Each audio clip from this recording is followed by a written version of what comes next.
Stepstone presenting Vira, truly independent AI homes, 0% no other charges. போரூருக்கே இது புதுசு at Kattupakkam Porur. தாவேகாவுக்கு எந்த சின்னம் கிடைக்கும்னு நினைக்கிறேன்? ஒரு செட் ஆஃப் சின்னங்கள் அங்கே இருக்கும். நம்ம வந்து இதுதான் வேணும்னு கேட்க முடியாது. நமக்கு எழுதி கொடுக்குற எதுவுமே வராமல் போகிறதுக்கும் வாய்ப்பு இருக்குது. நம்ம என்ன வேணால் எழுதி கொடுக்கலாம். வாகை மலர் எழுதி கொடுக்கலாம், வில் அம்பு எழுதி கொடுக்கலாம். இல்லை நம்பகத்தக்க வட்டாரங்கள் சொல்லக்கூடியது வந்து மோதிரம், பேனா, மொபைல் ஃபோன், இந்த மாதிரியான சில சின்னங்கள். இதெல்லாம் பார்த்தீங்கன்னா எல்லார் கையிலும் இருக்கக்கூடியது. வாக்களிக்க போகும்போதும் கையில் இருக்கக்கூடிய பொருட்கள். டெக்னாலஜி பெனிட்ரேட் ஆயிருக்கு. சின்னம் எதுன்றது பிரச்சனை இல்லை. இங்கே மக்களுக்கு மாற்றம் வேணும். தலைவர் யார், கொள்கைகள் என்ன, மேனிஃபெஸ்டோ என்ன, இதெல்லாம் சேர்ந்தது எலெக்ஷனில் ஒர்க் ஆக போகுது. ஏன் திரைக்கலைஞர்களை அதிகபட்சம் உள்ளே இழுக்க மாட்டேன்றாரு? இல்லை, உள்ளே இழுக்க மாட்டுறாருன்னு சொல்லக்கூடாது. அது விஜய் மேலே இருக்கக்கூடிய ஒரு அதீத அன்புல அவங்கெல்லாம் வரலாம். என்னை நடிகனாக பார்க்காதீங்க, என்ன ஒரு தலைவனாக ஒரு மாற்றத்திற்கு தேவையாக பாருங்கள் அப்படின்றதான் அவரோட பாயிண்ட்டாக நான் புரிஞ்சுக்கிறேன்.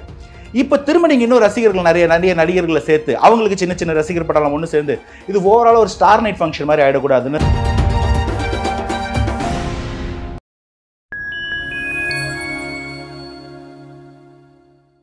ஃபைன் டைம் மீடியா நேயர்களுக்கு வணக்கம். நான் உங்கள் சிங் துகன். நம்ம சிறப்பு நிகழ்ச்சியில் நம்மோடு இணைந்திருக்கிறார் மதிப்பிற்குரிய அரசியல் விமர்சகர் திரு அனந்தஜித் அவர்கள். வணக்கம். வணக்கம். எப்படி இருக்கீங்க? நல்லா இருக்கேன். நீங்கள் எப்படி இருக்கீங்க? நலமா இருக்கேன் சார். தமிழர் வெற்றி கழகத்தின் முதல் மாநில மாநாடு கடந்த ஆண்டு அக்டோபரில் வந்து நடைபெற்றது. அதன் பிறகு வந்து தொடர்ந்து மக்களை சந்திக்கும் நடவடிக்கையில் இருக்கிறார். அந்த திட்டத்திலையும் போறாரு விஜய் அவர்கள். சமீபத்தில் கோவையில் பூத் கமிட்டி கருத்தரங்கம் ஒரு பெரிய அளவில் முன்னெடுத்திருந்தாங்க தாவேகா சார்பில். தாவேகாவுக்கு சின்னமாக என்ன கிடைக்கும்? தேர்தல் ஆணையத்தில் எந்த சின்னங்களை எங்களுக்கு நீங்கள் வழங்கணும் அப்படின்னு சொல்லிட்டு 3 ஆப்ஷனை கொடுப்பாங்க அப்படிங்கிற கேள்விலாம் வந்து எழுது. தாவேகாவுக்கு எந்த சின்னம் கிடைக்கும்னு நினைக்கிறேன்? இல்லை, இது வந்து ஜென்ரல் ப்ரொசீஜர் எப்படின்னா வந்து எந்தெந்த சின்னம்லாம் வந்து கட்சிகள் அங்கீகரிக்கப்பட்ட கட்சிகள் எடுக்கலையோ அந்த சின்னங்கள் எல்லாத்தையும் வைப்பாங்க. பெருவாரியான தொகுதிகளில் போட்டியிடக்கூடிய கட்சிகளுக்கு வந்து ஒரே சின்னமாக எடுத்துக்கிறதுக்கு ஒரு வாய்ப்பு ஒன்று இருக்கும். அதுபடி நீங்கள் எடுத்துக்கலான்னு சொல்லிட்டு ஒரு 3 ஆப்ஷன் கொடுங்க அப்படின்னு சொல்லுவாங்க. அந்த 3 ஆப்ஷனும் லாட்டில் தான் குலுக்கல் முறையில் தேர்ந்தெடுக்கப்பட்டு கொடுப்பாங்க. அதில் வந்து பல ஆப்ஷன்ஸ் வரும். என்னென்னலாம் இருக்குது அப்படின்றது ஒரு வாட்டிக்கும் மாறும். அது எது இருக்குது என்னன்னு நமக்கு தெரியாது.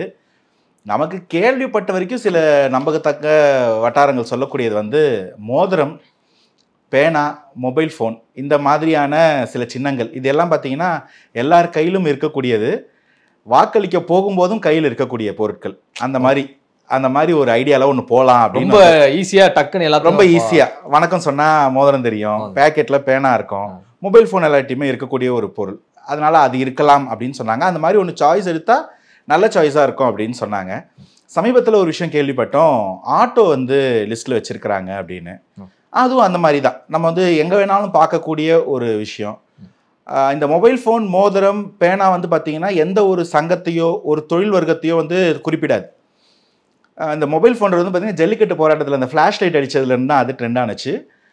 மோதிரம் வந்து இந்த விசிகாவும் எடுத்திருந்தாங்க. அதுக்கப்புறம் தமிழ்நாடு இளைஞர் கட்சின்னு ஒரு ஜல்லிக்கட்டு கட்சியும் எடுத்திருந்தாங்க. பேனான்றது வந்து படித்த இலைட் அப்படின்ற மாதிரி காட்டும். இந்த ஆட்டோன்றது வந்து ஒரு உழைக்கும் வர்க்கம், ஒரு செட் ஆஃப் மக்கள், அது ஒரு தனி ஓட் பேங்க். ஸோ அந்த மாதிரி ஒரு கண்ணோட்டத்தில் அதுவும் எடுக்கலாம். நம்ம எழுதி கொடுக்கறது தான், அது எங்கே அவைலபிலிட்டி இருக்குது, லாட்டில் என்ன கிடைக்குதோ அப்படி தான் வரும். அதில் வந்து பெருசாக தாவேக்கா அதுவும் பண்ண முடியாது. எலெக்ஷன் கமிஷன் என்ன கொடுக்குறாங்களோ அப்படி தான் இருக்கும். அது கொஞ்சம் டிரான்ஸ்பரண்ட்டாக தான் இருக்கும். நம்ம அதை வெயிட் பண்ணி தான் பார்க்கணும். இப்போ தேசிய கட்சிகள்னு நம்ம சொல்லும்போது பாஜக, காங்கிரஸ், பிஎஸ்பி, அப்புறம் சிபிஎம், சிபிஐ எல்லாமே வந்து பார்த்திங்கன்னா அவங்க கட்சி கொடியிலே வந்து பார்த்திங்கன்னா அந்த சின்னம் எல்லாமே வந்து இருக்கும். ஈஸியாக வந்து மக்கள்கிட்ட ரீச் பண்ணிடுவாங்க. அவங்க வந்து எங்களுடைய சின்னம் இதுதான்னு சொல்கிறதுக்கு முன்னாடியே அவங்க அந்த கட்சி கொடியை பார்த்தாலே தெரிஞ்சிடும். தாமரை, கை, அதன் பிறகு யானை, அப்புறம் அருவாள் சுத்தியல் நட்சத்திரம், அப்புறம் கதிர் அருவாள் அப்படின்னு சொல்லிட்டு இந்த சின்னம் பூரா டக்குன்னு மக்கள் மனசில் வந்து பதிஞ்சிடும். ஸோ அது மாதிரியான ஒரு சின்னத்தை வந்து தாவேகா எதுவும் கேட்க விரும்புகிறதா? ஏன் கேட்குறேன் அப்படின்னா, வாகை மலர் இருக்கு இல்லையா, ஒருவேளை விஜய்க்கு வந்து எப்போவுமே வெற்றி அப்படிங்கிற ரொம்ப நம்பக்கூடியவர். அதனால் வாகை மலர் எதுவும் கேட்குற வாய்ப்பு இருக்கா? இல்லை, அதெல்லாம் வந்து அந்த லிஸ்ட்டில் இருக்கணும். அந்த லிஸ்ட்டில் இருக்கக்கூடியதுலேருந்து தான் நீங்கள் வந்து சாய்ஸ் எழுதி கொடுக்க முடியும். ரெண்டாவது வந்து பார்த்திங்கன்னா, நீங்கள் சொல்லக்கூடிய இந்த தேசிய கட்சிகள் எல்லாமே இந்த ரெப்ரசன்டேஷன் ஆஃப் பீப்புள்ஸ் ஆக்டில் வந்து பல அமெண்ட்மெண்ட்ஸ் நடந்திருக்கு. அதில் ஒரு அமெண்ட்மெண்ட் என்னென்னா வந்து உயிருள்ள விஷயங்களையோ இல்லை தேசிய சின்னங்களையோ வந்து எந்த ஒரு கட்சிக்கும் சிம்பிளாக கொடுக்கக்கூடாது அப்படின்ற ஒரு ஸ்டாண்ட்ஸ் ஒரு அமெண்ட்மெண்ட் ஒன்று பண்ணியிருக்காங்க. அந்த வகையில் தான் வந்து அதுக்கப்புறம் வந்து ஜல்லிக்கட்டு காலை கேட்டிருந்தாங்க பல கட்சிகள். அந்த தாய்க்கா நான் சொன்னேன், தமிழ்நாடு இளைஞர் கட்சி அவங்களாம் கூட அந்த ஜல்லிக்கட்டு காலையெல்லாம் கேட்டிருந்தாங்க. அது ஒரு உயிருள்ள பொருள் அப்படின்னு கொடுக்கல அப்படின்னு சொன்னாங்க. ஆனால் வந்து சீமானனுக்கு வந்து விவசாயி சின்னம், கரும்பு விவசாயி கொடுத்தாங்க. அப்போ சீமானன் அதை கிண்டலாக கூட சொல்லியிருந்தாரு, விவசாயிகளெல்லாம் அழிச்சிட்டோம், விவசாயின்னு யாரும் இல்லைன்றதுக்கு தான் எனக்கு விவசாயி சின்னமாக கொடுத்துருக்கானுங்க, மற்றதெல்லாம் கேட்டால் உயிருள்ளது கொடுக்க முடியாதுன்றா, அப்போ விவசாயி என்னடா அப்படின்னு கேட்டு அவர் ஒரு சர்க்காஸ்டிக்காக ஒன்று சொல்லியிருந்தார். அது மாதிரி இந்த வாகை மலர்ன்றது அந்த லிஸ்ட்டில் இருக்கான்னு நமக்கு தெரியாது, இருந்தால் இவங்க கேட்டால் கொடுப்பாங்க. மோரோவர் இந்த மற்ற கட்சிகள் நீங்கள் சொன்ன அந்த தேசிய கட்சிகள் எல்லாரும் அந்தந்த சின்னங்களை வாங்கினது அவங்க கொடிக்குள்ளே அதை இன்கார்பரேட் பண்ணது வந்து இந்த அமெண்ட்மெண்ட்டுக்கு முன்னாடி அது அப்போவே நடந்துருச்சு. இதெல்லாம் எப்படின்னா வந்து அவங்கெல்லாம் வந்து கீ பொசிஷனில் உட்காந்துட்டு அந்த அமெண்ட்மெண்ட்லாம் கொண்டு வந்துட்டாங்க. இன்றைக்கி புதுசாக வர்றவங்களுக்கு அதெல்லாம் வந்து பெரிய ஹேர்டு இல்லை, நம்மளால் அது பண்ண முடியாத ஒரு நிலைமைக்கு அதை கொண்டு போயிட்டாங்க. ரெண்டாவது இங்கே வந்து மக்கள் வந்து ரொம்பவே பின்தங்கி இருக்கக்கூடிய மக்களுக்கு தான் வெறும் சின்னம் பேசும். அதை தாண்டி வந்து மக்களுக்கு வந்து இன்றைக்கி இருக்க சோஷியல் மீடியாவில் வந்து தலைவர் யார், வேட்பாளர் யார், சின்னம் யாருன்றதெல்லாம் கொண்டு போய் எளிமையாக சேர்க்கக்கூடிய ஒரு சிறிய காலகட்டத்தில் சேர்க்கக்கூடிய வாய்ப்புகள் இன்றைக்கி அதிகமாக இருக்குது. அதனால் பாரம்பரியமாக பல ஆண்டு காலமாக வச்சுருக்க சின்னங்களுக்கெல்லாம் கொஞ்சம் அவ்வளோ முன்னாடி இருந்த அளவுக்கு ஒரு எட்ஜு இருக்காதுன்னு பார்க்குறேன். ஏன்னா அதுக்கு சீமானனே இன்னொரு எடுத்துக்காட்டு, ரொம்ப குறுகிய காலகட்டத்தில் அவர் அந்த மைக் சின்னத்தெல்லாம் வந்து கொண்டு போய் சேர்த்து பெரிய ஓட் மார்ஜின் காமிச்சிருக்காரு. அந்த வகையில் விஜய்க்கு இருக்கக்கூடிய மாசோ இல்லை வந்து அந்த யூத் ஃபாலோவிங்கோ நல்லா இருக்குது. இந்த சின்னம்லாம் வரும் வராதுன்றது நம்ம கையில் ஒன்றும் இல்லை, அது எலெக்ஷன் கமிஷன் எடுக்கக்கூடிய டிசிஷன். எப்போதுமே ஒரு கட்சி, பதிவு செய்யப்பட்ட கட்சி வந்து தேர்தலில் போட்டியிடுவதற்கு 6 மாதத்துக்கு முன்பாகவே அப்ளை பண்ணிடுவாங்க, மெயில் மூலிமா இல்லை டேரெக்டாக தேர்தல் ஆணையத்தின் மூலியமாகவே அப்ளை பண்ணிடுவாங்க. இது மாதிரி எங்களுக்கு இந்த சின்னங்கள்லாம் ஒதுக்கீடு செய்வதற்கு நீங்கள் வழிவகை செய்யணும் அப்படிங்கிறது. இதில் அதுக்குண்டான ப்ராசஸ் வந்து தாவேகா தொடங்கிடுச்சா? அது தொடர்ந்து, அதாவது இது வந்து இது அரசியலாக இதை பார்க்கக்கூடாதுங்க. இது வந்து கட்சிக்குள்ளே வந்து அந்த ஆஃபீஸ் பேரர்ஸ்ன்னு வந்து இருப்பாங்க. இந்த மாதிரியான அட்மின் பேக் அண்ட் ஒர்க்ஸ் பண்ணுறது தான் அவங்களுடைய வேலையாக இருக்கும். அதெல்லாம் அவங்கவுங்க செஞ்சுட்டே இருப்பாங்க. இதுக்கும் தலைவருக்கும் கொள்கைக்கும் கோட்பாடுக்கும் தொண்டர்களுக்கும் சம்மந்தமே கிடையாது. இது வந்து எலெக்ஷன் கமிஷன் வந்து லெட்டர் அமைச்சிருவாங்க. இந்த மாதிரி நீங்கள் கேட்கக்கூடிய விஷயங்கள் இல்லை வந்து இந்த கணக்கு சமர்ப்பிக்கிறது, பொதுக்குழு கூட்டத்தில் என்னென்ன இது ஃபாலோ பண்ணீங்க, என்னென்னலாம் வந்து கொள்கைகள் வந்து நிறைவேற்றுனீங்க, அந்த ஓட்டு எடுப்பு, இது எல்லாத்தையுமே வந்து அவங்க படிவங்கள் வச்சுருப்பாங்க எலெக்ஷன் கமிஷனில். அது அவங்க கொடுக்கறது நம்ம வந்து பதிலளிக்கிற மாதிரி தான் இருக்கும் ஜென்ரலாகவே. ஸோ இதில் வந்து பெருசாக அரசியல்னு ஒன்றும் கிடையாது. இது வந்து ஒரு அஃபிஷியல் கிளரிக்கல் ஒர்க். அது எல்லா கட்சியிலும் நடந்துக்கிட்டே இருக்கும். இது வந்து தலைவர் பண்ணிட்டாரா, இது வந்து பண்ணிட்டாங்களா, என்ன வரும் அப்படின்றதெல்லாம் வந்து நம்ம அரசியல் விமர்சகர்களுடைய வேலை கிடையாது. அந்த கட்சியோட உள்கட்டமைப்பு செய்யக்கூடிய ஒரு கிளரிக்கல் ஒர்க், அது நடந்துக்கிட்டே தான் இருக்கும். அதுக்கு தேவையான ஆட்கள்லாம் அங்கே இருப்பாங்க. அதனால் அதை பற்றி நம்ம பெருசாக வரி பண்ண வேண்டாம். சின்னம் வரும்போது அந்த சின்னத்தை எப்படி ப்ரொமோட் பண்ணணும், எடுத்திருக்க சின்னம் எப்படி மக்கள் ஈஸியாக புரியும், ஞாபகம் இருக்கும், அவ்வளோதான் அவங்க தேவை. அதை நம்ம எப்படி பார்க்கணுன்றது தான் நம்மளுடைய வேலை. விஜய் அவர்கள் முதல் மாநில மாநாட்டை நடத்தும் போது வந்து பார்த்தீங்கன்னா விக்கிரவாண்டி, விழுப்புரம் அப்படின்னு சொல்லிட்டு விஜய் எல்லாமே வெற்றியில தான் வந்து தொடங்கணும், அதனால வீல தான் வந்து ரொம்ப எதிர்பார்ப்பாரு. அப்படி பார்க்கும்போது விசிறியை வந்து அவர் சூஸ் பண்ணலாம், இல்லை விசிலை சூஸ் பண்ணலாம் அப்படிங்கிற மாதிரிலாம் நிறைய பேர் வந்து குறிப்பிடுறாங்க. இதை எப்படி பார்க்குறீங்க? அதுதாங்க இப்போ வந்து நான் திரும்ப சொல்கிறேன், அதுதான் சொல்லிட்டு இருக்கேன். ஒரு செட் ஆஃப் சின்னங்கள் அங்கே இருக்கும். நம்ம வந்து இதுதான் வேணும்னு கேட்க முடியாது. நீங்கள் ஒரு செட்டு, ஒரு 3 லாட்டோ 7 லாட்டோ எழுதி கொடுக்கலாம். அதில் வந்து எந்தெந்த கட்சிக்கு எதெல்லாம் கொடுக்கப்படுதோ ஆர்டர் ஆஃப் ப்ரெசிடென்ஸ், அந்த ஓட்டு படி லாட் சிஸ்டம் படி கொடுப்பாங்களோ, மீதி என்ன இருக்கோ அதை தான் கொடுப்பாங்க. நமக்கு எழுதி கொடுக்குற எதுவுமே வராமல் போகிறதுக்கும் வாய்ப்பு இருக்குது. நம்ம என்ன வேணால் எழுதி கொடுக்கலாம். வாகை மலர் எழுதி கொடுக்கலாம், வில் அம்பு எழுதி கொடுக்கலாம், விசிறி எழுதி கொடுக்கலாம், விசில் எழுதி கொடுக்கலாம். பட் அங்கே என்ன அந்த ஒரு வருஷமும் அந்த சிஸ்டம் செட்டு மாறும். ஒரு செட் ஆஃப் ஒரு 56, 108 அந்த மாதிரி இருக்கும். அந்த சின்னத்துக்குள்ளே எதெல்லாம் வந்து இன்னும் அன்கிளைம்டாக இருக்கும், அதுலேருந்து ஒன்று கிளைம் பண்ணுவாங்க. நம்ம ஒரு செட்டு கொடுப்போம், அதுலேருந்து ஒன்று கொடுப்பாங்க. அது என்ன வந்தாலும் பிரச்சனை இல்லைங்க. ஏன்னா அந்த சின்னம் வந்து மக்களுக்கு அந்த காலத்தில் தலைவனையோ கொள்கையோ கொண்டு போய் சேர்க்க முடியாத காலத்தில் பாமரர்களுக்கும் புரியணுன்றதுக்கு தான் அந்த சின்னம்னு ஒன்று கொண்டு வந்து வச்சது. இல்லை, இப்போ தமிழ்நாட்டில் வந்து திமுக, அண்ணா திமுக, இன்னும் பல தேசிய கட்சிகள் வந்து தொகுதி மட்டும்தான் அறிவிச்சிருப்பாங்க இந்த கட்சிக்கு அப்படின்னு சொல்லிட்டு உடனடியாக வேட்பாளர் பேரை மட்டும் எழுதாமல் மீதி எல்லா செவத்துலையும் போய் டக்குன்னு சின்னத்தை போட்டு வந்துடுவாங்க. ஸோ அதனால அதை கேட்குறேன். இல்லை, அந்த நீங்கள் சொல்கிற பாயிண்ட்டை நான் ஒத்துக்கிறேன். அது ஆனால் அது யாருக்குன்னு பார்த்தீங்கன்னா கொஞ்சம் வயசான போன ஜென்ரேஷன் இல்லை அதுக்கு முந்தின ஜென்ரேஷன் வாக்காளர்களை போய் நீங்கள் சந்திக்கும் போது தான், எப்பா நான் ரெட்டலைக்கு போட்டு பழகிட்டேன், உதயசூரியன் போட்டு பழகிட்டேன்னுவாங்க. அது வந்து ஒரு ஹேபிச்சுவலாக மாறிடுச்சு. இன்றைக்கி இருக்கக்கூடிய நம்மளோட ஜென்ரேஷன், நம்மளுடைய பேரண்ட்ஸ் ஜென்ரேஷன், இல்லை இன்றைக்கி புதுசாக வரக்கூடிய முதல் தலைமுறை வாக்காளர்கள் இருக்காங்கல்ல, அவங்களுக்கு அந்த பிரச்சனைலாம் கிடையாது. அவங்கக்கிட்ட நீங்கள் எந்த ஒரு சின்னத்தையும் கொண்டு போய் ஓவர் நைட்டில் சேர்க்கக்கூடிய அளவுக்கு இன்றைக்கி டெக்னாலஜி வளர்ந்துருச்சு. அதனால் நீங்கள் சொல்கிற இந்த விஷயங்கள்லாம் இருந்தது உண்மை. ஆனால் இன்றைக்கி அதை தாண்டி டெக்னாலஜி பெனிட்ரேட் ஆயிருக்கு. சின்னம் எதுன்றது பிரச்சனை இல்லை. இங்கே மக்களுக்கு மாற்றம் வேணும், தலைவர் யார், கொள்கைகள் என்ன, மேனிஃபெஸ்டோ என்ன, இதெல்லாம் சேர்ந்தது எலெக்ஷனில் ஒர்க் ஆக போகுது. சிம்பிளுக்கு ஒரு சின்ன ஒரு வேல்யூ இருக்குது, இல்லைன்னு நான் சொல்லலை. ஆனால் சின்னத்தை மட்டுமே நம்பியிருக்கக்கூடிய கட்சிகள் எப்படின்னா அந்த ஒரு ட்ரெடிஷ்னல் ஓட் பேங்க் வச்சுருக்கவங்களுக்கு தான் சின்னம் அவ்வளோ முக்கியம். இன்னைக்கு நீங்கள் அஇஅதிமுக எடுத்தீங்கன்னா அவங்களுக்கு ரெட்டலை ஒரு வேளை கைவரப்படாமல் போகுதுன்னு வச்சுக்கோங்களேன், அவங்களுக்கு இன்னொரு சின்னத்தை எடுத்து பேசி கொண்டு போய் சேர்க்கறது கஷ்டமாக இருக்கும். அப்படி பார்த்தீங்கன்னா சின்னமே இல்லாமல் திடீர்னு குக்கரை வாங்கி டிடிவி தினகரன் இங்கே ராதாகிருஷ்ணன் நகரில் ஜெயிக்கலீங்களா, ஜெயிச்சாரு. ஸோ சின்னம்ன்றது இரண்டாம் பட்சம். கிட்டத்தட்ட அப்போ அஇஅதிமுக ஆட்சியில் உட்காந்துருக்குறாங்க, திமுக எதிர்கட்சியாக உட்காந்துருக்குறாங்க. இந்த நிலைமையில டிடிவி தினகரன் குக்கர் வச்சு ஜெயிக்கிறார். ஸோ உங்களுக்கு புரியுது இல்லைங்களா, சின்னம்ன்றது இன்னைக்கு பிரச்சனை இல்லை, அதை கொண்டு போய் சேர்க்கறதுக்கான வழிவகை பெருசாக வந்துருச்சு. அதனால சின்னம் தேவை. இரண்டாம் நிலை, மூன்றாம் நிலையில் தலைவன் முகம், கொள்கை, கோட்பாடு, மேனிஃபெஸ்டோ இதெல்லாம் தான் இன்னைக்கு பிரைமரி ஃபேக்டர்ஸ். சின்னம் அவ்வளோ பெரிய விஷயம் இல்லைன்னு சொல்கிறேன். ஓகே, அப்போ விஜய் அப்படிங்கிற ஒரு பிராண்டே வந்து டோட்டலாக ஒரு சின்னமாக தான் இருக்கு. கரெக்ட். இப்படி யோசிச்சு பாருங்க, 234 கேண்டிடேட்டும் பேருக்கு முன்னாடி விஜய்னு வச்சா என்ன பண்ணுவாங்க? கெசட்டில் பேரே மாத்துறாங்க. ஒரு பேச்சுக்கு சொல்கிறேன், அப்படிலாம் நடக்காது, நடந்ததுன்னா சொல்கிறேன். இப்போ வந்து அனந்தஜித் தான் ஒரு வேட்பாளர்னு வச்சுக்கோங்க, ஒரு பேச்சுக்கு சொல்கிறேன், அந்த கட்சியில் இல்லை, விஜய் அனந்தஜித். இப்போ வந்து அமுதன் வந்து ஒரு வேட்பாளர், விஜய் அமுதன். நீங்கள் ஒரு வேட்பாளர், விஜய் சங்கீத் குகன். இந்த விஜய்ன்ற பேர் வர ஆரம்பிச்சிச்சுன்னா இது ஒரு பிராண்ட் இல்லையா? சின்னத்தை தாண்டினா இது ஒரு ரீச் இல்லையா? பண்ணணும்னா 1000 வழி இருக்குங்க. அது இன்னைக்கு காலகட்டத்தில் சோஷியல் மீடியாவில் அது ஒரு பெரிய பிரச்சனையே இல்லை. இந்த சின்னம் இருக்கிறவங்க அது ஒரு அட்வான்டேஜ். ஒரு பணக்கார குழந்தை ஒரு பொம்மை வச்சுக்கிட்டு பொம்மைன்னு காட்டும், ஏழை குழந்தை மண்ணில் பொம்மை செஞ்சு விளையாட்டு ஜாலியாக போயிடுங்க. அதனால அதெல்லாம் வந்து பெரிய விஷயம். தாவேக்காவில் பல முன்னணி நடிகர்களும் திரைக்கலைஞர்களும் வந்து இணைவதற்கு முயற்சி பண்ணுவதாகவும், அப்போ வந்து விஜய் அவர்கள் வந்து வேண்டாம், நீங்களாம் பிஸ்னஸை பாருங்கள், நான் வந்து மக்களுக்கு சேவை செய்யணும்னு முழுமையாக நான் இறங்கிட்டேன், நீங்களாம் வளர்ந்து வந்துட்டு இருக்கீங்க, இப்போ தான் உங்களுடைய லைஃப்லாம் கொஞ்சம் ஓரளவு பிஸ்னஸ் ரீதியாக கொஞ்சம் உயர்ந்துட்டுருக்கு, இந்த நேரத்தில் நீங்களாம் வர வேண்டாம் அப்படின்னு சொல்லிட்டு சொன்னதாகவும் ஒரு தகவல் வெளியாக இருக்குது. ஏன் திரைக்கலைஞர்களை அதிகபட்சம் உள்ளே இழுக்க மாட்டேன்றார்? இல்லை, உள்ளே இழுக்க மாட்டாருன்னு சொல்லக்கூடாது. அது விஜய் மேலே இருக்கக்கூடிய ஒரு அதீத அன்புல அவங்கெல்லாம் வரலாம். ஏன்னா வந்து திரைத்துறையில் இன்னைக்கு அவர் டாப், பல கணக்குகளில் நம்பர் 1 அப்படின்னு வச்சுக்கலாம். அந்த நம்பர் 1 பொசிஷனில் இருக்கிற ஒருத்தர் ஒன்று பண்ணும்போது அவருக்கு ஒரு பெரிய ஆதரவு கொடுக்கணுன்னோ, இல்லை அவரால் வளர்ந்தவங்களோ இல்லை வாழ்க்கை பெற்றவங்களோ வந்து அவர் கூட நிற்கணும். இது ஒரு டஃப் டைம். ஒரு பெரிய கரியர் டாப்பை தூக்கி போட்டுட்டு வேற ஒரு ஸ்ட்ரகிள்குள்ளே ஒருத்தர் வருவான் அப்படின்ற போது அதுக்கு சப்போர்ட் பண்ணணும் அப்படின்ற ஒரு எண்ண நிலைப்பாடு பல பேருக்கு வரக்கூடிய வாய்ப்பு இருக்குது.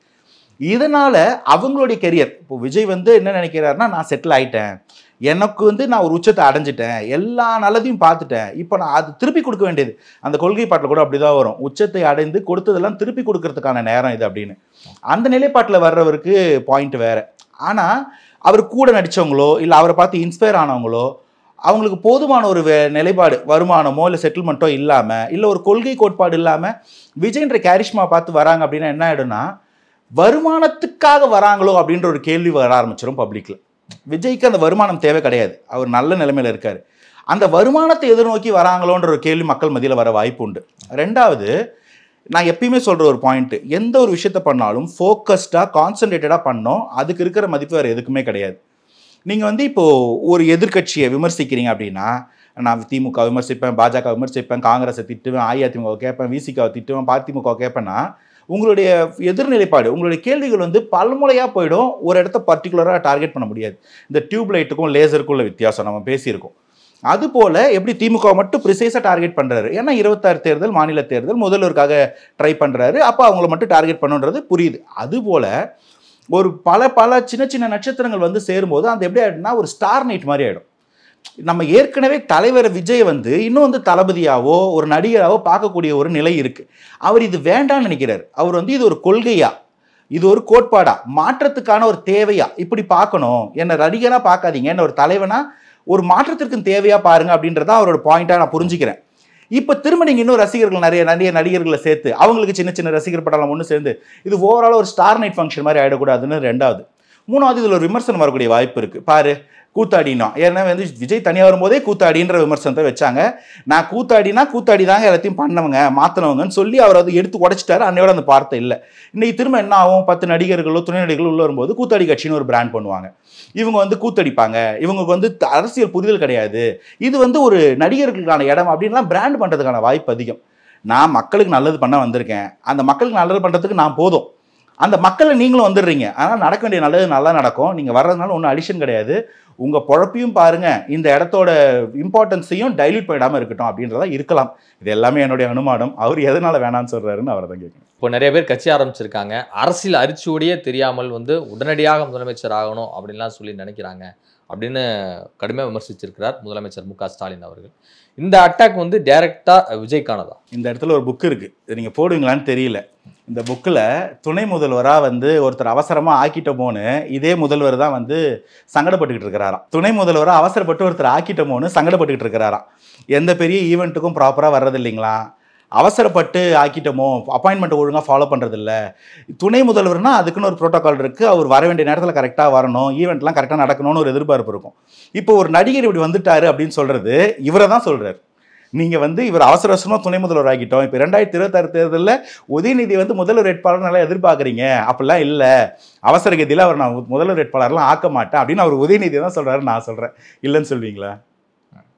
ஸோ நீங்கள் வந்து எல்லாத்தையுமே வந்து இன்னைக்கு முதல்வருக்கு நிலைமை எப்படின்னா, தாவேக்கா என்ன பேசுகிறாங்களோ அதை புறம் தள்ளின காலம் போய் இன்னைக்கு தாவேக்காவுடைய ஒரு ஸ்டேட்மெண்ட்டுக்கும் ஒவ்வொரு ஸ்டாண்டுக்கும் ஒவ்வொரு ரோட் ஷோக்கும் ஒவ்வொரு பிரச்சாரத்துக்கும் பதில் சொல்ல வேண்டிய ஒரு கட்டாயத்துக்கு வந்து திமுக வந்து நிற்கிது.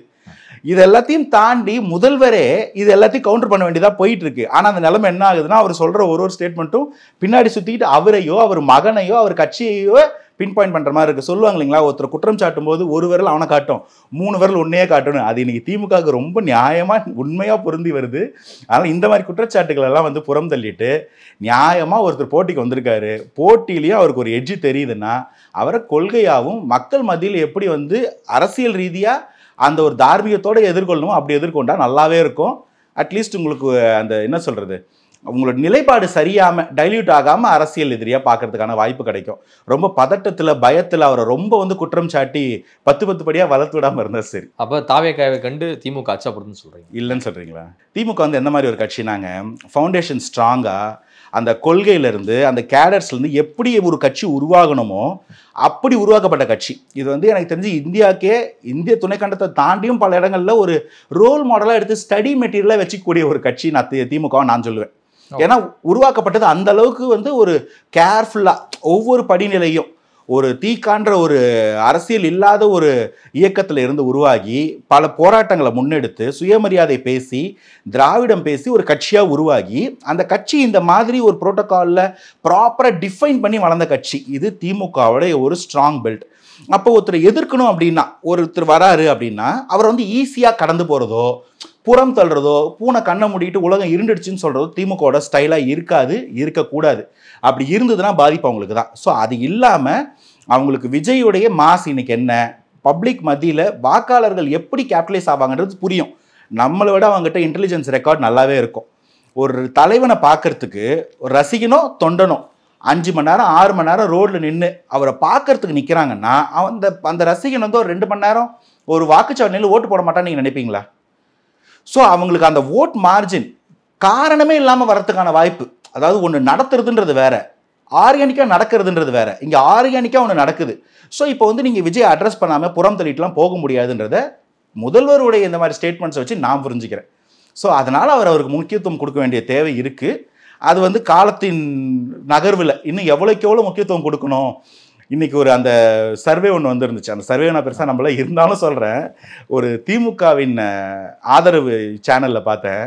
இப்படி போட்டிருக்கிறத பார்த்தா கடைசியில் திமுகவும் அதிமுகவும் கூட்டணி சேர்ந்து ஆட்சி அமைக்கணுமான்னு சொல்கிறீங்களா அப்படின்னு அவர் சர்க்காஸ்டிக்காக கேட்டிருக்காரு. ஆமாம், ஒருவேளை அந்த வாய்ப்பு வந்தால் அதுதானே சொல்கிறாங்க அவங்க ஆரம்பத்தில் இருந்து. இது எப்படி லாஜிக்காக இருக்கும்? லாஜிக் இல்லைங்க, அவங்க ஒன்று போட்டிருக்காங்க, அவங்க அதை சர்க்காஸ்டிக்காக சொல்கிறாங்க. பாஜகவும் காங்கிரஸும் எப்பவும் எதிராக தான் நிற்பாங்க. மற்ற கட்சிகள் வேணால் கூட்டணிக்கு வந்து போகலாம். கம்யூனிஸ்டுகள் இது மாதிரி வலதுசாரி பக்கம் போக மாட்டாங்க, அவங்க வந்து எப்பவும் எதிர்த்துலாம் நிற்பாங்க. இன்னொரு பக்கம் தமிழ்நாட்டை பொறுத்த வரைக்கும் திமுக அண்ணா திமுகவை தவிர்த்து மற்ற எல்லா கட்சிகளுமே வந்து 2 பேருக்கு மேலேயுமே சவாரி செய்யக்கூடியதான் நம்ம வந்து பார்த்துருக்கோம். இதுக்கு நான் ஒரு எக்ஸாம்பிள் சொன்னால் உங்களுக்கு அழகாக புரியும். ஆம் ஆத்மின்னு ஒரு கட்சி காங்கிரஸோட ஊழல் எழுத்து தான் வந்து வெளியில் வந்தாங்க. ஆனால் ஒரு பாயிண்டில் காங்கிரஸ் கூட இந்தியா கூட்டணியில் ஒன்றா சேர்ந்து பாஜகவுக்கு எதிராக வந்து மத்திய தேர்தலில் நடத்தினாங்க, நின்னாங்க. நான் ஞாபகம் இருக்குங்களா? அதே டெல்லி மாநில எலெக்ஷன் வரும்போது தனித்தனியாக நின்னாங்க. 2 பேரும் சேர்ந்து நின்று இருந்தால் ஜெயிச்சிருக்க முடியும். தனித்தனியாக நின்று மைனர் மார்ஜினில் பாஜக கிட்ட தோத்தாங்க, அதுவும் உங்களுக்கு தெரியும். இப்போ என் கேள்வி என்னன்னா, காங்கிரஸை எதிர்த்து காங்கிரஸ் ஊழலை எதிர்த்து அரசியல் பண்ண வந்த ஆம் ஆத்மி பார்ட்டி ஒரு நாள் அந்த காங்கிரஸோட கூட்டணி சேர்ந்து பாஜகன்ற ஒருத்தர் எதிர்க்க வேண்டிய நிலை வந்துதா? இது ஏன் வந்தது? ஏன்னா பாஜகன்ற ஒரு கட்சி 10 ஆண்டுகளில் அசுர வளர்ச்சி கண்டு நிற்கிது. அப்போ அவங்களை எதிர்க்க வேண்டிய தேவை வரும்போது நண்பனுக்கு எதிரிக்கு எதிரி நண்பன்ற மாதிரி ஒன்று சேர்ந்து நின்னாங்க. கரெக்டுங்களா? அதே மாதிரி திமுகவும் அதிமுகவும் இன்னைக்கு பிரைமரி ஃபோர்ஸஸாக இருக்கும் பட்சத்தில் தனித்தனியாக நிற்பாங்க. யாருக்குங்க தெரியும் காலத்தின் சுழற்சியில் இந்த 2 கட்சிகளும் அவங்களுடைய வாக்கு வங்கி சரிஞ்சு ஒன்று சேர்ந்து நின்ற நிலைமை தான் தாவேக்காவை ஜெயிக்க முடியும், எதிர்க்க முடியும்னு நிலைமை வந்தா. நான் வருது அப்படிலாம் வந்துருச்சு அப்படின்னு நான் வந்து சொல்லலை. வந்தால் சேர மாட்டாங்கன்னு நினைக்கிறீங்களா? ரெண்டுமே ஒரு இடத்துல இருந்து துவங்கின புள்ளிகள் தான். ஒரு புள்ளியிலேருந்து துவங்கின 2 கட்சிகள் தான். ஒன்று 48 வெளியே வருது, இன்னொன்று 71 வெளில வருது. அப்போ 2 கட்சியில் 72 2 கட்சி ஏதோ ஒரு நிலைப்பாட்டில் ஒரு பெரிய ஒரு எதிரி வராரு அப்படின்னும் போது சேரலாம். சேர மாட்டாங்கன்னு சொல்றீங்களா? நீங்க எவ்வளவோ திட்டுன கட்சிகளோடலாம் கூட்டணி போயிருக்காங்க. காங்கிரஸும் திமுகவும் கூட்டணி போலாம்ல. காங்கிரஸை வீழ்த்தினது யாரு? திமுக. அன்னைக்கு நீங்க சொன்னா நம்பியிருப்பீங்களா? 1970 ஒரு நாள் காங்கிரஸும் திமுகவும் இணைப்பிரியாத கூட்டணியில் இருப்பாங்க சொன்னா நம்பியிருப்பீங்களா? நம்ம அப்போ பிறக்கல, இருந்தாலும் நம்பியிருக்க மாட்டோம். அந்த காலகட்டத்தில் யாரும் நம்பியிருக்க மாட்டாங்க. இதுக்கப்புறம் தமிழக அரசியல் காங்கிரஸ் திமுகப்பான்னு சொல்லியிருப்பாங்க. ஒரு நாள் அஇஅதிமுக வந்த பிறகு காங்கிரஸ்க்கு வேற வழி இல்லை, ஜனதா பார்ட்டிக்கு வேற வழி இல்லை, திமுக அதிமுக கேம்புக்குள்ள தான் போன்றேன் வந்துச்சு இல்லை. தமிழக அரசியலோட 40 வருஷ கதையை தான் நான் பேசுறேன். நான் கற்பனையிலையோ கனவு கண்டோ பேசல. அந்த நிலை அடுத்த 10 வருஷத்துல வராதுன்றது என்ன நிச்சயம்? வரலாம், வந்தால் சேரலாம், என்னலாம் வேணா வரலாம். தமிழக வெற்றி கழகத்தினுடைய ஷார்ட் குறியீடு டிவிகே அல்ல, அது வந்து டிவிகே அப்படின்னு சொல்லியிருக்கிறாரு திமுகவின் கொள்கை பரப்பு செயலாளரான லியோனி அவர்கள். அவருடைய கருத்தை எப்படி பார்க்குறீங்க? எப்போ பார்த்தாலும் சோறு சோறு சோறுன்னு என்னங்க இது டிவிக்கேன்னு. இன்னொருத்தர் சொன்னார், ஒரு தனியார் தொலைக்காட்சியில் வேலை செஞ்ச ஒருத்தர், அந்த சேனல் பேரை சொல்லி விஜய் டிவிகே ஓட்டு அப்படின்னாரு. இதெல்லாம் சும்மா எதுக முனைக்கு பேசுறதுங்க. அவங்க டிவி தாக்க அப்போ திமுக என்ன விற்கும்? ஜெயலலிதான்ற ஒரு அம்மா உணவுன்னு ஒன்று ஆரம்பிச்சு இட்லி விற்றாங்க, அடுத்த எலெக்ஷனில் ஜெயிச்சாங்க. திமுக அதுக்கு அடுத்த எலெக்ஷனில் ஜெயிச்சு கூட அந்த இட்லி கடையை மூட முடியல. மக்களுக்கு எது தேவையோ அதை கொடுத்துட்டு போறவன் தலைவன். சரி, அப்படிதான் ஒரு இலவசமாவோ இல்லை வந்து ஒரு சப்சிடைஸ்டு ஒரு டீ ஷாப் வந்தா மக்களுக்கு உபயோகமா இருக்காதா? கொடுத்துட்டு போட்டோம். அதாவது என்னமாவது பேசணும், பப்ளிக்ல எப்படியாவது கைத்தட்டல் வாங்கணும், பயத்தை வெளியே தெரியாம ஒரு முகமுடியை போட்டுக்கிட்டு அந்தந்த மேடைகளை எப்படியாவது கவர் பண்ணி தொட்டும் தொடாம பட்டும் படாம டிவிக்கேவை பேசியே ஆகணுன்ற நிலைமைக்கு திமுக வந்துட்டாங்கன்றதை நான் பல இடத்துல சொல்லிட்டேன். அதோட ஒரு வெளிப்பாடு தான் அந்த கட்சியோட பேரை இன்னும் பல இடங்கள்ல பல வாரியா கொச்சையா பேசுனதெல்லாம் என்கிட்ட ரெக்கார்டு இருக்கு. அந்த பேரை பல இடத்துல பல வாரியா கொச்சையா பேசுறாங்க. ஏங்க, நாங்க நல்லா ஞாபகம் வச்சிருக்கோம், மக்களுக்கு அது மனசுல போய் சேர்ந்துருச்சு. நீங்க இன்னும் பேசி பேசி சொல்லி சொல்லி எதிர்பார்க்காதவன் தெரியாதவன் கூட கொண்டு போய் சேர்த்துக்கிட்டு இருக்கீங்க அப்படின்றதுதான். நீங்க அதான் சொல்றேனே, அவரை புறம் தள்ள முடியாத ஒரு நிலைமைக்கு வந்துடுச்சு தாவேகா. தாவேகாவை புறம் தள்ளவும் முடியாம அடிக்கவும் பயமா இருந்து, அடிக்க வாய்ப்பு இல்லை, கேள்விகளுக்கு காரணம் இல்லை. என்ன காரணம் சொல்ல முடியும்? விஜய் வந்து ஊழல் பண்றாரு சொல்ல முடியுமா?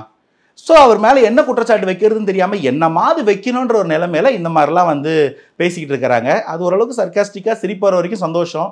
அநாகரிகமாக போச்சுன்னா அது நல்லா இருக்காது. ஏன்னா தமிழக அரசியல் மேலே எனக்கு ஒரு பெரிய மரியாதையும் மாண்பும் உண்டு.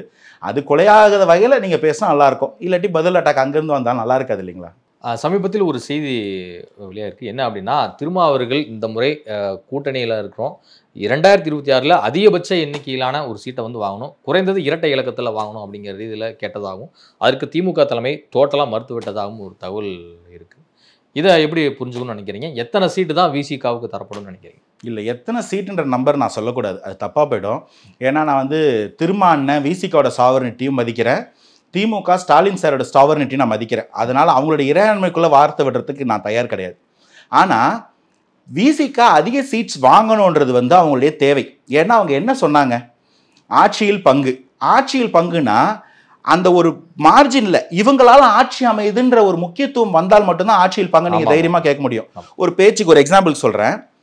திமுக வந்து ஒரு 140 சீட்டில் நிற்கிறாங்க, ஒரு 100 சீட்டில் வாய்ப்பே இல்லை, இருந்தாலும் சொல்கிறேன் ஒரு எக்ஸாம்பிளுக்கு, ஒரு 100-105 சீட் ஜெயிக்கிறாங்கன்னு வச்சுப்போம். விசிகா வந்து ஒரு 15 சீட்டு வாங்குறாங்க, அதில் ஒரு 10 சீட்டு ஜெயிக்கிறாங்கன்னு வச்சுப்போம். இந்த 10 சீட்டு இருந்தால் மட்டும்தான் திமுக கிட்ட இருக்கிற அந்த 105 சீட்டை வச்சுக்கிட்டு இந்த 10 சீட்டு 115 மதிமுகவோ காங்கிரஸோ சேர்ந்து ஒரு 120-122 வந்து ஆட்சி அமைக்க முடியும்னு ஒரு நிலை ஏற்பட்டால் அன்னைக்கு விசிகா வந்து 2 மினிஸ்ட்ரி கேட்கலாமா? ஒரு சோஷியல் வெல்ஃபேரோ இல்லை வந்து ஒரு உமன் எம்பவர்மெண்ட்டோ, அதற்கான கதவுகள் வந்து ஓப்பன் ஆகிடும், அது கிடைக்கும்.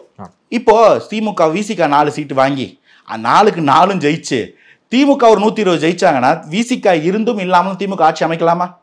அப்ப சீட்டு போய் அவங்க ஆட்சியில பங்கு கேட்க முடியுமா? 18 நாளே முடிஞ்சிருச்சு, அப்ப கேட்க முடியாது. ஸோ உங்களுக்கு எந்த மாதிரி ஒரு நிலைப்பாடு வந்தால் அந்த ஆட்சியில் பங்குன்ற ஒரு இங்க கேட்கப்பட்ட ஒரு கேள்விக்கு அங்க விடை கிடைக்கணும் வாய்ப்பு புரியுது. அப்ப அந்த அளவுக்கு அவர் ஒரு சீட்டு கேட்கணும், கேட்டு பெறணும். இதுல விசிகா பண்ண ஒரு அவசரகதி தவறு என்னன்னா, ரொம்ப சீக்கிரம் நாங்கள் கூட்டணி கதவை அடைச்சிட்டோன்னு பல இடங்கள்ல போய் அனௌன்ஸ் பண்ணது தான் தப்பா போச்சு.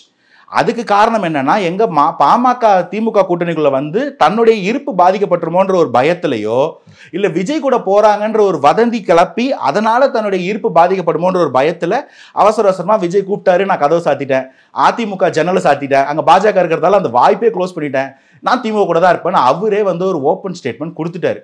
இன்னைக்கு திமுகக்கு இது வாட்டமா போச்சு. பத்தாக்குறைக்கு திமுக பல கட்சிகளை இன்னும் கூட்டணிக்குள்ள இணைக்க பாக்குறாங்க. இப்ப பல கட்சிகள் உள்ள வந்தா அந்த கட்சிகளுக்கு சீட்டு கொடுக்கணுமா? சீட்டு கொடுக்க வேண்டிய தேவை ஏற்பட்டதுன்னா யாரோ திருட்டு தான் பிரிச்சு கொடுக்கணும். திமுக 2 கொடுக்கணும், விசிக 1 கொடுக்கணும், காங்கிரஸ் 2 கொடுக்கணும். அப்ப இவங்களோட சீட்டு குறையதான் வாய்ப்பு அதிகம். அப்ப அதிகமா கேட்போம்னா இது வேற யாரோ ஒருத்தருடைய சீட்ல இருந்து கை வைக்க போகுது. இது மாதிரி ஒன்று நடந்தா யார் ஒத்துப்பா? யார் ஒருத்தர் சங்கடப்பட்டாலும் அந்த கூட்டணி முறியுமா?